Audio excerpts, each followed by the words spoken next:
Hi Hinsters, welcome back to the channel, and if you're new, welcome to Happy Monday Moon Day. I thought I'd do this super quick one on the Saturn return in Pisces topic that many of you are going through, and since the moon is in Capricorn right now as I film, and I'm trying to put out a video every Monday. So real quick, what is the Saturn return then? First of all, you need to know your rising sign and have your birth chart properly calculated so you know where you have Saturn in your chart. And if you have Saturn in Pisces in your birth chart, then you're having your Saturn return.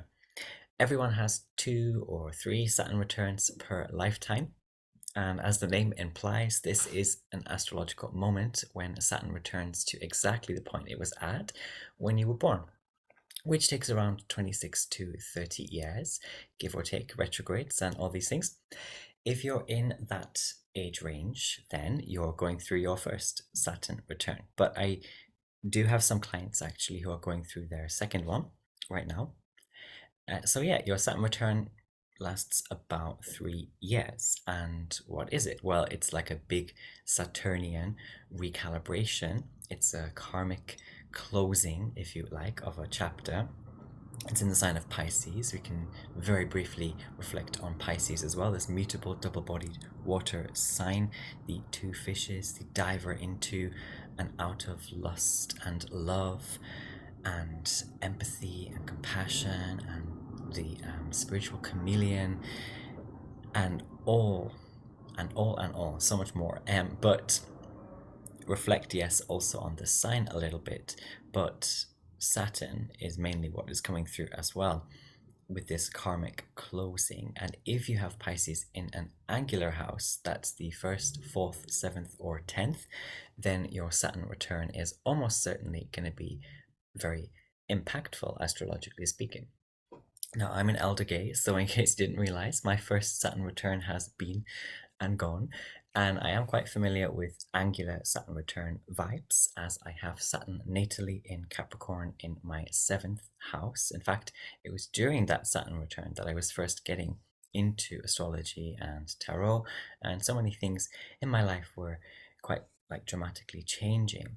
And your Saturn return can feel like that, like the ground beneath you is crumbling, some people describe it as, or that you're going through a so-called dark night of the soul, or that everything is going wrong at exactly the same time. And on the other hand, I do know that for some, Saturn returns can be much more positive and more like getting a nice fat check through the door, or a spiritual remit, if you like. But whichever way it goes, could be a mix as well. Whichever way, I mean, it is a mix really, but whichever way it goes for you, in the end, there's like a cleaning or a big shift, especially if you have Saturn in an angular house. And if you don't have it in an angular house, it might feel that, or if you have Saturn in a very great condition natally, then you might not feel that these roughly 3 years are that bad or scary or necessarily that fantastic for you either. It could be just more neutral, but like business as usual. Anyway, what is Saturn? So this is, in an extreme nutshell, Saturn rules things like melancholy, the metaphysical or the interdimensional interstices. It is ostracism, the ostracized. It is subversions. It is also captivity. Saturn rules also guardianships, figures of notable rank. It is like divine soil and nourishment. So yes, it can definitely feel like your life is being tilled, and the old soil is being replaced with something new, really. And also Saturn is like that which shines eerily and preserves itself in secret, again, those subverted ways. And there's a lot to be said about the god Saturn, and you really need to like know your chart to know how Saturn plays out for you, and how this Saturn return will possibly play out for you. And another thing to know is that Saturn is a slow moving planet, hence the rough 3-year transit, and its effects or the things you come to realize or reflect on may be felt around or after the 1.5 year point, or further ahead, and maybe in hindsight only. And Saturn is like a master of disguise and a time lord or time god, certainly. And Saturn is like hot black coffee, bitter, to be drunk slowly, to be ground and smelled and appreciated, and to be a kind of divinity in many ways for many people that captures and carries in some unanticipated ways, appearing to be simply a devil, but really being about your chains and where you shoot yourself in the feet repeatedly. And Saturn kind of comes along to break you away from all of that. Saturn actually does a lot of what people say Pluto does, but actually that that was like Plutonian. People appropriated a lot of Saturnian stuff and just put it onto Pluto, but actually it's coming from Saturn, a lot of this Plutonian stuff. Anyway, very briefly for each rising sign. And by the way, I do personal Saturn readings if you're interested, live via Zoom. Check out the description box below. Let's start again really quick with Cancer rising. If you're Cancer rising like me, yep, this is the 9th house for you. It's not my 9th house, but for you it is the 9th house because we're a different age. And you could be, well, soaring, Cancer rising, into a new faith or optimism or religion. This is higher education, often literally going to or going back to uni. And we have in the 9th house things like teachers, guides, uncles, even. If you're Leo rising, this is the 8th house of death and ends. Again, death doesn't have to be so dramatic. Of course, it can include literal death, but it really often is also about ends and debt as well, contracts, your partner's affairs. For Virgo rising, this is an angular house as well, and this is your 7th house. So again, I relate to that because my Saturn return was in my 7th house as well. And this partner, or rather this house, pertains to, yes, partners and relationships and committed partners and open and obvious enemies and oppositions as well.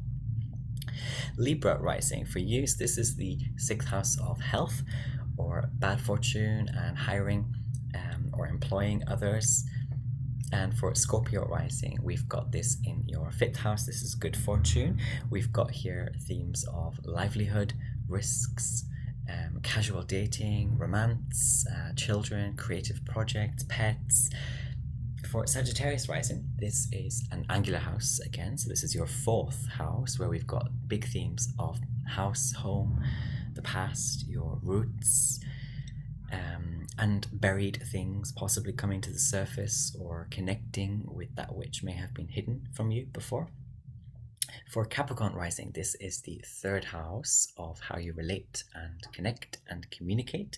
And this is also siblings and neighbors and friends. It's the house of feminine divinities and like lower or pedestrian or basic education. It's like 101 stuff. So again, some people might actually during this period be going back to some basic form of education, or they might be learning a skill from scratch or training to do something right from the beginning. For Aquarius rising, this is in your 2nd house of your spending and money and assets, of every type of investment in your life, whatever you put in to things. And it's an omen for some people of emotional unraveling as well. Saturn, remember, it rules melancholy, so it can, and it's in the sign of Pisces. So for some Aquarius risings, it can be this recalibration that connects you more to your emotionality after a long dormant period. For Pisces rising, then, this is in your 1st house, an angular house again, and this is about you, yourself, your body, your health, the way you view the world, and it's your very spirit and your aura and your personality. For Aries rising, this is in your 12th house, which is actually the joy of Saturn. So perhaps it's more poignant for you, even though the 12th is not an angular house. And the 12th house has themes like bad spirit, curses. It's also necessarily going abroad or far away from where you are. It is solitary spirituality. It is hidden enemies and hidden treasures. Yeah. For Taurus rising, we have this in your 11th house, where we have themes of the good things rained on us from the gods. This was the house of good spirit, and this is friends and allies. It's like all the people and things and spaces that support you on your way to achieving your hopes, desires, wishes, dreams. For Gemini rising, then finally, and by the way, it is Gemini season right now as I film, you can get 50% off a Saturn return reading with me if you book during this here Gemini season. But anyway, this, yes, is in your 10th house, an angular house. So big themes of change.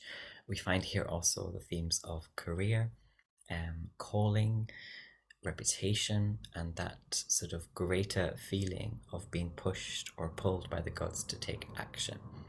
So yeah, thanks for watching, listening. Leave me a comment. Let me know if you're going through your Saturn return and where it is in your chart. And are you experiencing any early inklings already? And I will see you in the next one. Take care. Mwah.